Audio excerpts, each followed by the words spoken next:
मन मस्त हुआ तब क्यों बोले, हीरा पायो गांठ गठियाँ बार बार बाको क्यों कोले।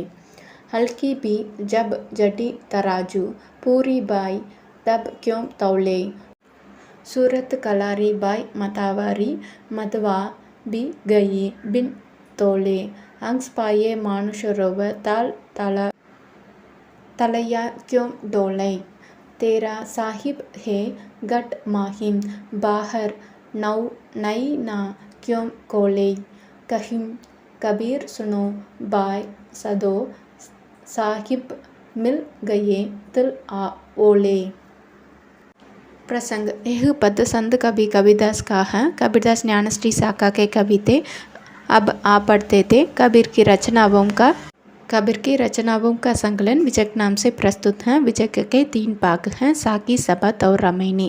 கபீர்தாஸ் சந்து கவி. கபீர்தாஸ் ஒரு முனிவர். கபீர்தாஸ் ஞானஸ்ரீ பிரிவை சேர்ந்தவர். அவர் படிக்காதவர். ரச்சனாவும் அவருடைய எழுத்துக்கள் விஜயக்குன்ற பேரால் ஃபேமஸாக இருக்குது. 3 பார்ட் இருக்குது, சாகி, சபத் और ராமாயணி. விஜயக்குன்ற புக் இருக்குல்லையே, அது 3 பார்ட் இருக்குது.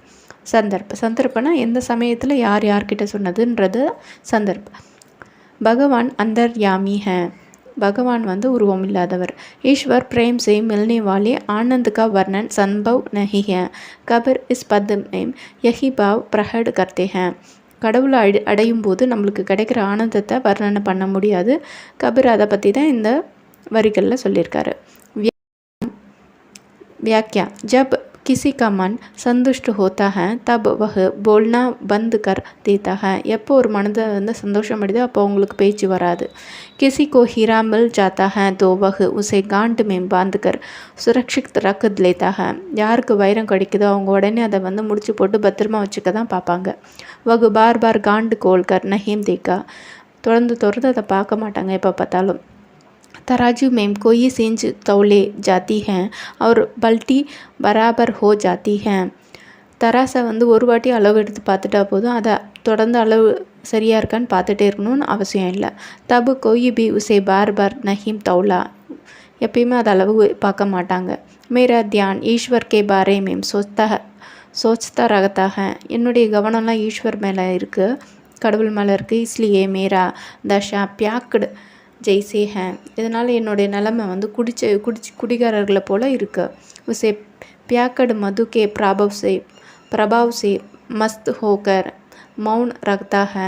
எப்படி குடிச்சிட்ருக்கவங்களாம் அந்த மதுவோட மயக்கத்தில் சைலண்ட்டாக இருப்பாங்களோ, நானும் அது மாதிரி ஈஸ்வரனோட பிரேமாவில் சைலண்ட்டாக இருக்கேன். वैसे ही मैं ईश्वर प्रेम के प्रभाव से संतुष्ट होकर मौन रखता हूँ.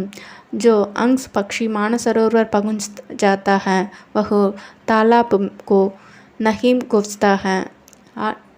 अंश பக்ஷி இருக்கு இல்லையா, மானசரோவர், அன்னப்பறவைக்கு நல்ல ஒரு தண்ணியை கிடச்சிருச்சதுனால நல்ல குளம் குட்டையை தேடிட்டு போகாது. அந்த மாதிரி இசி தரக் மேம் ஜான் ரூபி ஈஸ்வர் கோ பா சுக்கா ஹை. அதனால் ஞானத்தின் உருவமான ஈஸ்வரனே எனக்கு கிடச்சிட்டாரு. நான் வேறு கடவுளை தேட மாட்டேன். और अन्य देवों को नहीं खोजता. हमारा भगवान हमारा अंदर है. என்னுடைய கடவுள் எனக்குள்ளே இருக்கார். उनको बाहर खोजना को ज़रूरत नहीं है. और வெளியே தேடணும்னு அவசியம் இல்லை. कबीर सब से कहते हैं भगवान दिल के ऊट में भी विद्यमान है. खोजने पर मिल ही जाते हैं. எப்படி சின்ன ஒரு எள்ளுக்குள்ளே எண்ணெய் இருக்கோ அந்த மாதிரி நமக்குள்ளே கடவுள் இருக்காருன்னு சொல்கிறாரு. விசேஷ்தா. பத் மேம் திருஷ்டாந்த அலங்கார் ஹே, ரூபக் அலங்கார் பி ஹே. 2 அலங்காரம் இந்த பதில் இருக்குது. தேங்க்யூ.